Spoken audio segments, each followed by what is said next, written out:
It needs a $30 a square foot rehab. It's 14,000 square feet, which this is considering is that the kitchen is the most expensive area of a home, right? The kitchen and bathrooms are the place that you spend the most money in the home. Everything else is kind of just paint and flooring for the most part. There's just more stuff. There could be windows, there could be this, there could be that.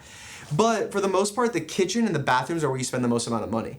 So if you're going to a 13,000 square foot house, well shit, it only has 6 bathrooms. It still only has 1 kitchen, right? So now the price per square foot has to come down. So the way that I think about it is, okay, let's say 2,000 square feet out of Abraham's 13,000 is the most expensive stuff, which is the kitchen and the bathrooms.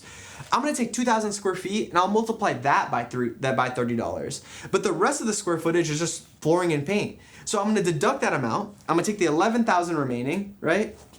And then I'm gonna put $20 a square foot, right? Because it may need only paint and then cabinets here and there, or $10 a square foot if it only needs flooring and paint. So when the houses become bigger, just know that these won't always apply. You have to use critical thinking, right? Again, it's gonna be the main words of the videos. Really logic your way through underwriting.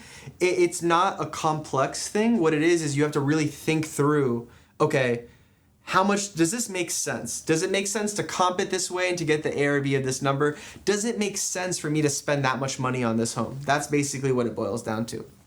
So with this particular home, it was approximately 22,500 square feet.